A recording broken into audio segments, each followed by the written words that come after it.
Al-mutlaq wal muqayyad.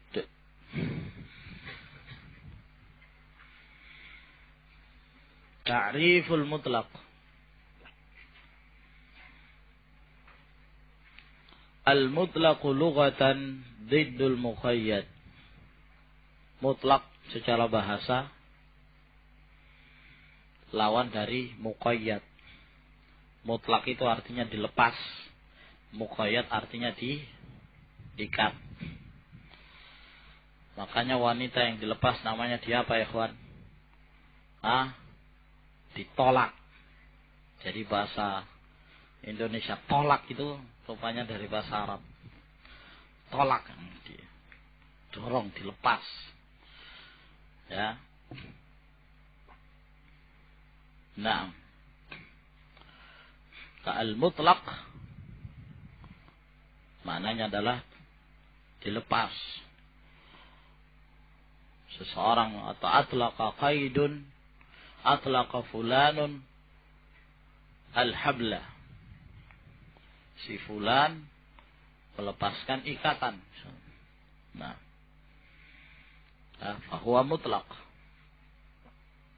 Adapun muqayyad yang sudah dengan qaid. Nah, salah seorang syair mengatakan al-ilmu saydun wal kitabatu qaiduhu. Qayyid suyudaka bil hibalil wathiqah. Wa min al-hamaqati an tasida ghazalatan.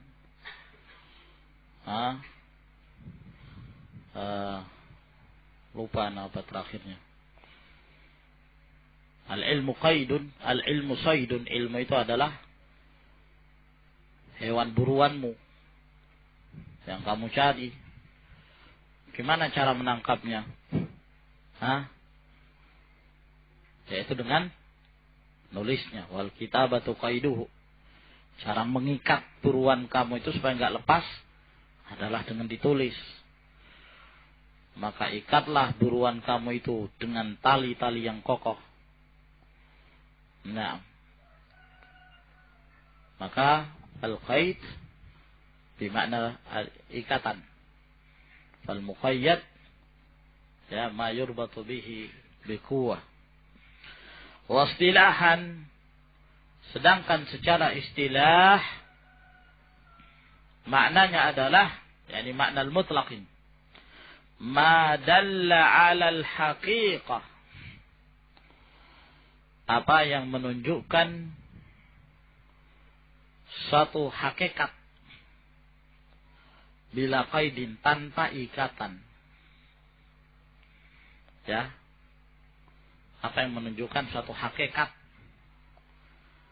tanpa ada ikatan.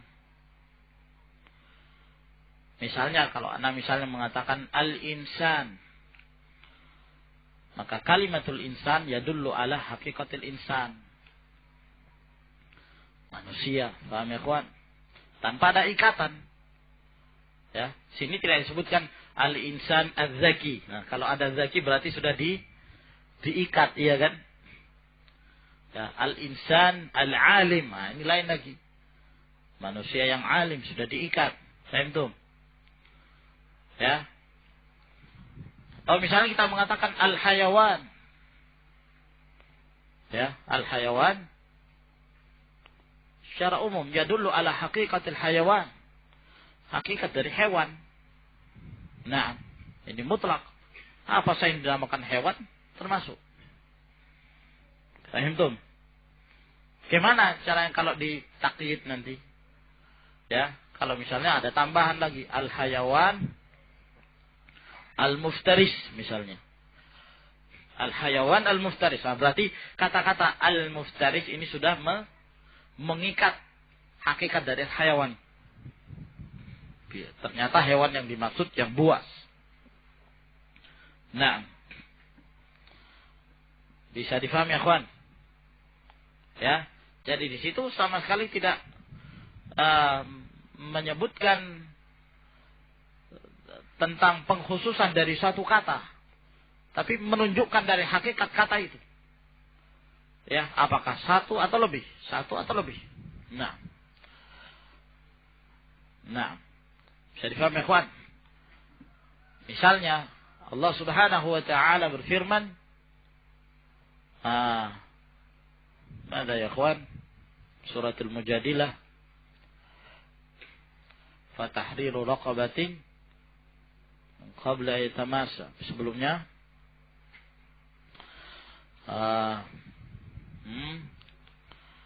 alladzina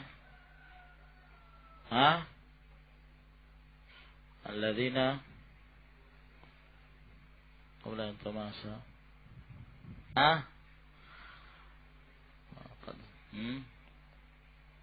alladzina yudhahiruna min nisaikum alladzina yudhahiruna min nisaihim thumma ya'uduna lima qalu fatahriru raqabatin mu'minah, ya, raqabah saja. Nah, min qabla ayatamasa. Kalau dalam surat Al-Qatl, mu'minah kalau enggak salah, ya, tahrir raqabatin mu'minah. Asyahid di dalam surah Al-Mujadilah, di sini Allah Subhanahu wa taala mengatakan alladzina yudhahiruna min nisa'ihim thumma ya'uduna lima qalu fatahriru raqabatin min qabli ayatamasa. Fatahriru raqabah. Maka kafarah dari az-zihar adalah tahrir raqabatin. Antum lihat di sini lafaznya apa? Ma'rifah atau nakirah? Tahriru raqabatin. Ma'rifah atau nakirah? Nakirah. Nah, al-qaidah menyatakan apa?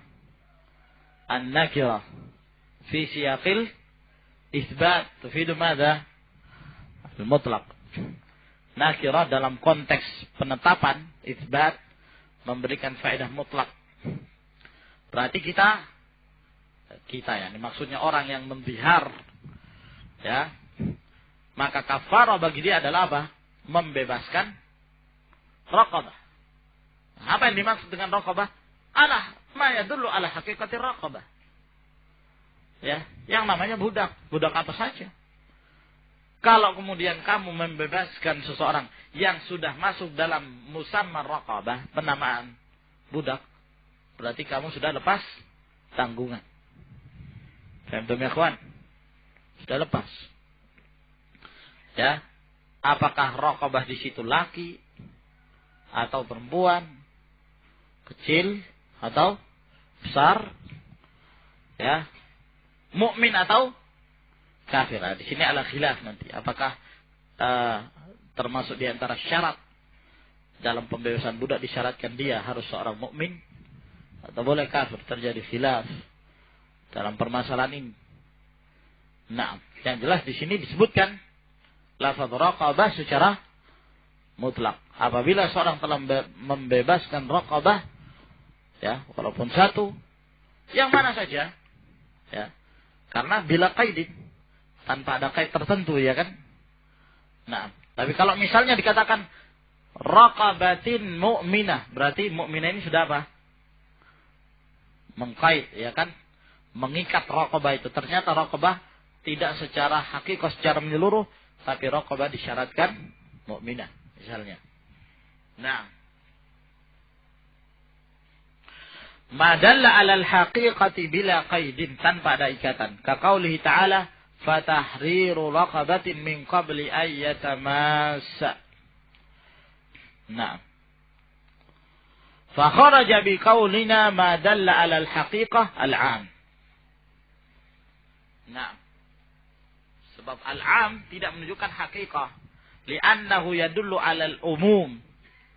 Ya, kalau al-'am menunjukkan keseluruhan. Beda dengan mutlak, hanya menunjukkan hakikah saja. Nah, apabila dia telah mengambil satu dari hakikatnya sudah mencukupi. Beda kalau umum, harus seluruhnya yang termasuk di dalam lafaz itu. Paham ya, ikhwan? Nah, la ala mutlaqil haqiqati faqat, bukan hanya mutlak hakikah saja. Nah, ya, kalau misalnya Allah Subhanahu wa taala menyebutkan misalnya, Allah mengatakan fatahrirur raqabah dengan menggunakan alif lam. Apa faedah yang diambil dari situ, ikhwan? Hah? Hah? Hah?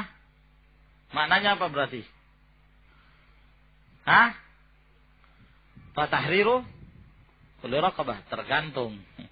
Apa makna alif lam di situ? Ya, in kana al-murad al-istighraqiyah, maka al-murad bidzalik madza? Antum harus bebaskan semua budak. Hah? Semua yang namanya budak harus dibebaskan. Ini masyaqqah. Sulit, ya kan? Atau yang dimaksud dengan ar-raqabah yakni alif lam al-ahdiyah misalnya. Al-ahdiyah. Hah? Kalau jinsiyah, jinsur raqabah antum harus bebaskan. Nah, soal ahdiyah yang dimaksud. Ini yang dimaksud dengan raqabah misalnya adalah ar-raqabatul mu'minah. Nah, yang jelas tidak memberikan faedah mutlak. Baik.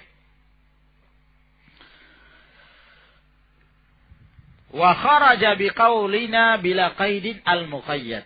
Karena muqayyad sudah diqaid begitu. Paham ya, ikhwan? Ini pengertian al-mutlaq. Sekarang al-muqayyad. Ta'riful muqayyad.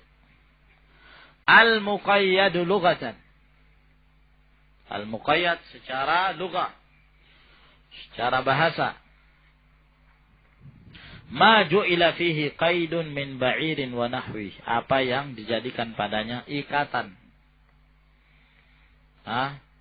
Dari onta dan yang semisalnya. Onta dikasih ikatan, dikatakan hadza ibilun muqayyad. Kuda yang dikasih ikatan. Hadza hisanun muqayyad. Wah, hakala. Diikat. Ya. Yang mengikat namanya apa? Muqayyid. Ya. Yang diikat namanya muqayyad. Alatnya namanya apa? Qaid. Baik. Wastilahan. Sedangkan istilah ma dalla 'alal haqiqati bi qaidin. Dia menunjukkan hakikat juga. Ya. Tapi dengan qaid. Sudah diikat, tidak bersikap umum lagi. Sebagaimana kita sebutkan al-hayawan misalnya.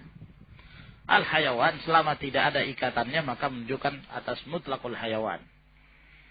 Tapi kalau misalnya dikatakan hayawan muftaris, hewan yang buas, berarti hewan di sini diikat.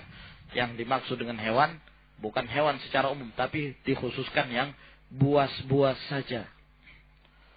Nah, contohnya firman Allah dalam surat An-Nisa,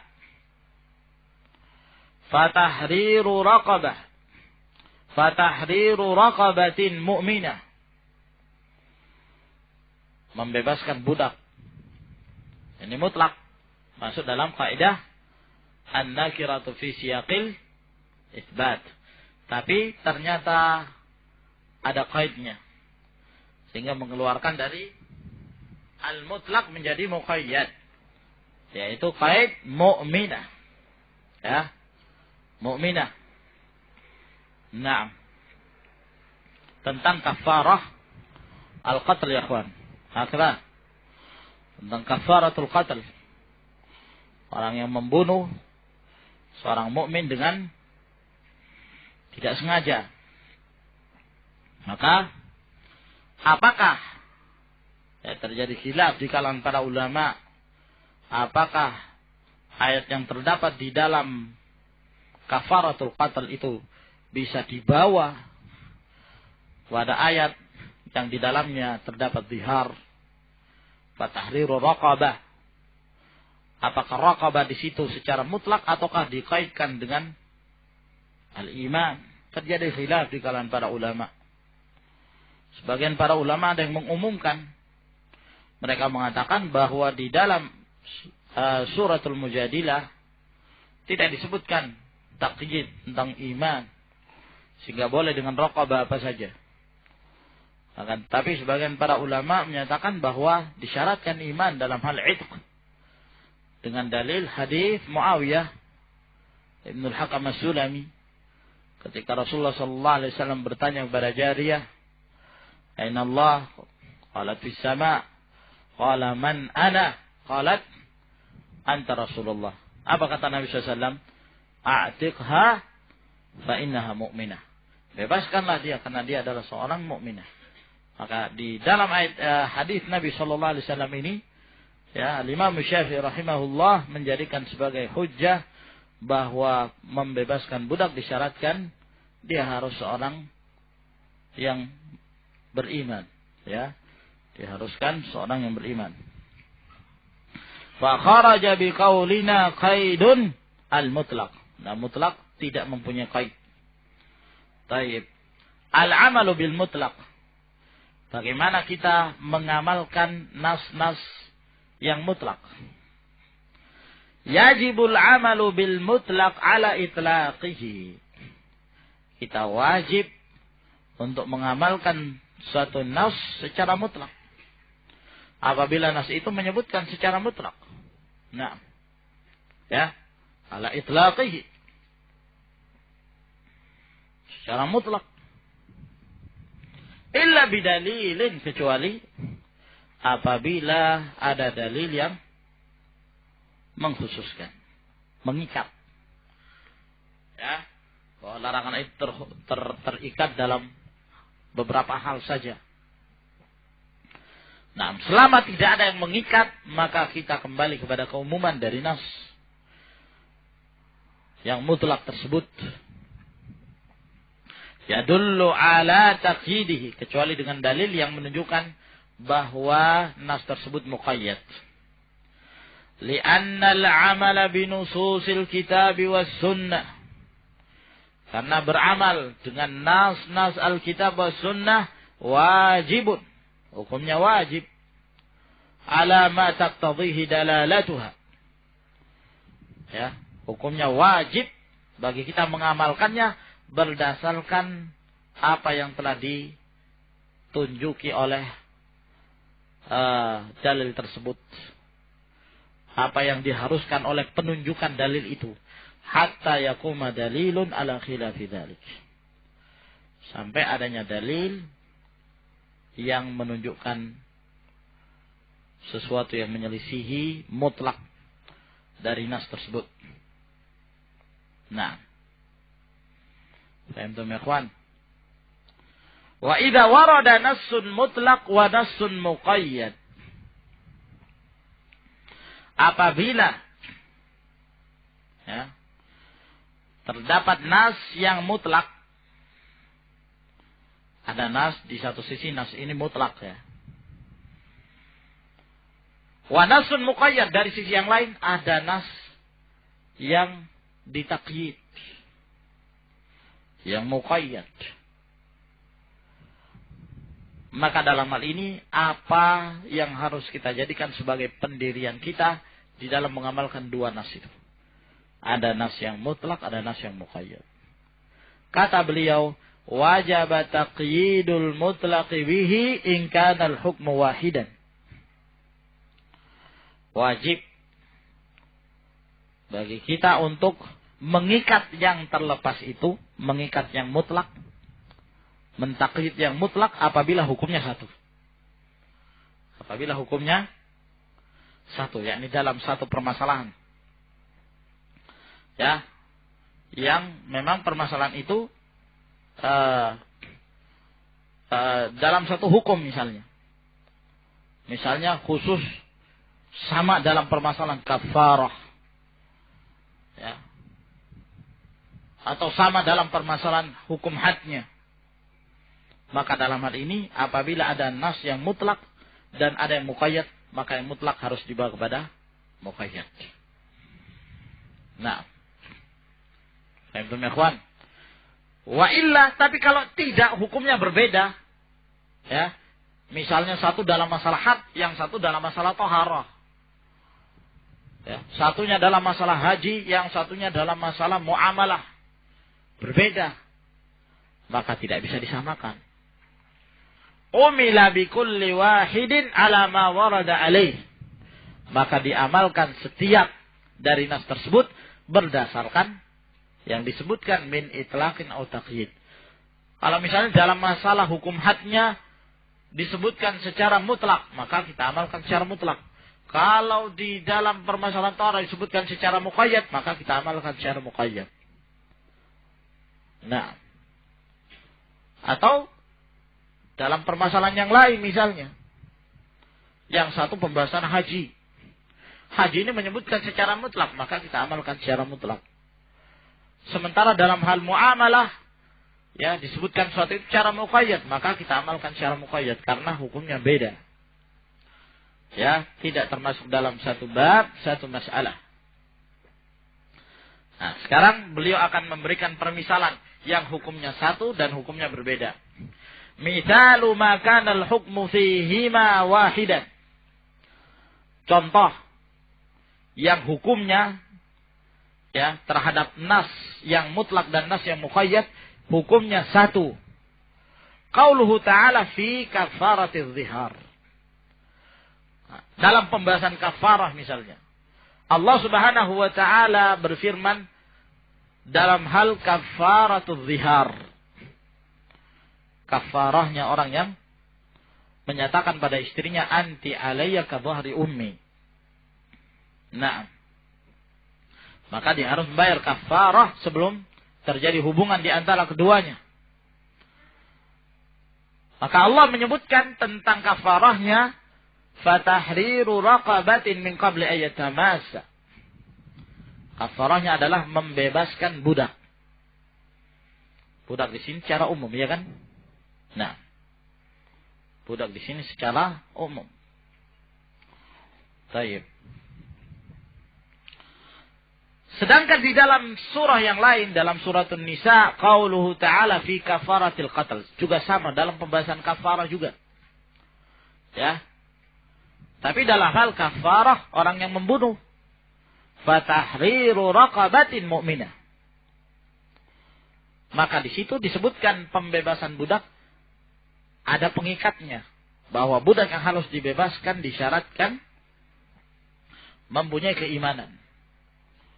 Syaratkan dia sebagai seorang mukminah. Nah, dalam hal ini apakah ya ayat yang terdapat di dalam Al-Mujadilah tentang ayatul zihar, penyebutan raqabah, itu harus ditakyid ya, sebagaimana yang disebutkan di dalam surat An-Nisa tentang kafaratul qatl, karena hukumnya sama, yaitu hukum kafarah. Nah, inilah yang terjadi khilaf di kalangan para ulama. Fal hukmu wahidun, maka hukumnya satu, kata beliau, huwa tahrirur raqabah, yaitu membebaskan budak. Sama kan?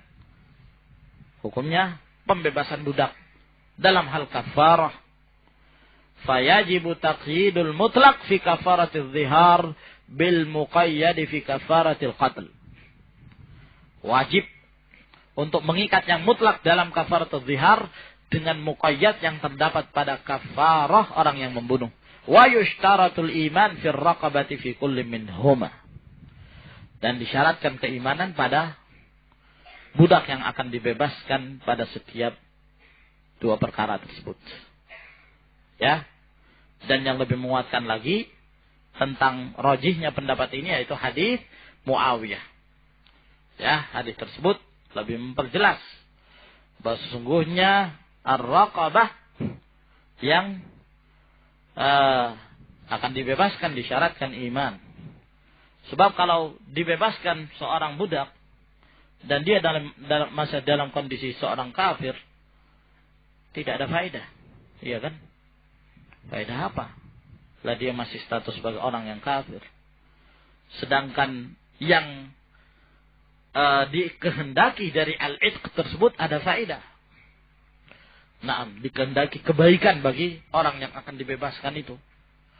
Oleh karena itu dalam hal budak mukatib tidak boleh seorang tuan untuk memberikan kesempatan mukatabah dengan budaknya dalam hal pembebasan, kecuali apabila diketahui dia akan mendatangkan kebaikan. Walladzina yaktubuna al-kitaba mimma malakat aymanukum fakatibuhum in alimtum fihim khaira. Syarat.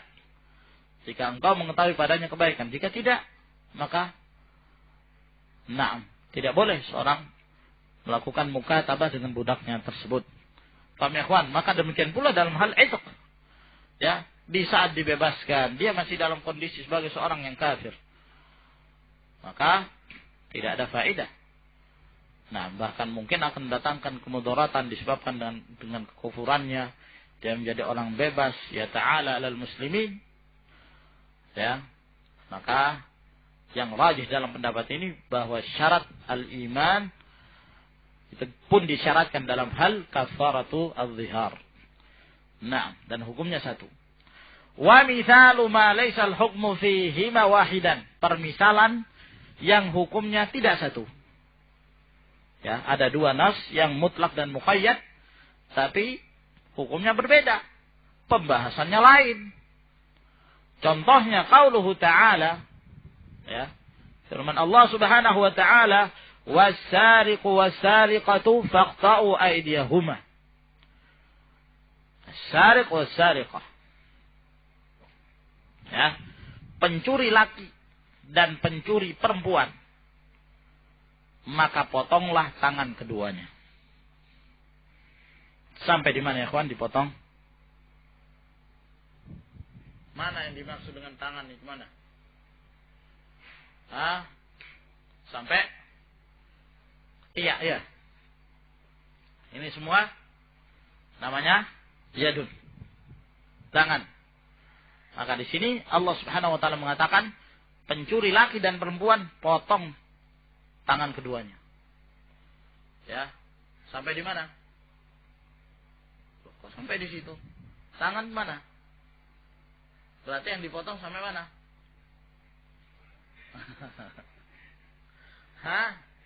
Naam ya saleh.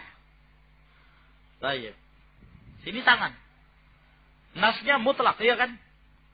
Potong tangan keduanya. Potong tangan. Tangan secara lughatan dari sini sampai sini. Ya. Panjang itu, mencakup lengan. Itu tangan secara bahasa. Lalu kemudian ada seseorang yang hendak mentakyid. Dengan apa? Dengan firman Allah Subhanahu wa taala dalam suratul Maidah ayat 6. Allah mengatakan faghsilu wujuhakum wa aydiyakum ilal marafiq. Basuhlah wajah-wajah kalian dalam hal apa nih, ikhwan? Berwudu. Dan tangan kalian. Tangan sampai ke mana? Sampai di mana? Al-marafiq. Sampai di siku. Ini nas tentang wudu, bukan tentang hukum had. Maka datang seorang hamba Allah. Hamba Allah ini melihat nas ini bisa mentakyid yang mutlak. Oh, berarti pencuri yang mencuri tersebut, yang diperintahkan kita untuk memotong tangannya, tangan tersebut sebutkan secara mutlak, ditakyid dengan yang terdapat dalam suratul Maidah, bahwa yang dipotong itu dari sampai ke siku. Padahal masalahnya berbeda. Yang satu dalam masalah hukum had, sedangkan yang satunya dalam masalah taharah, al-wudu. Fal hukmu mukhtalif. Maka hukumnya berbeda. Lalu fa fil ula qat'un wa fil tsaniyati ghuslun. Pembahasan pertama masalah potong-potongan.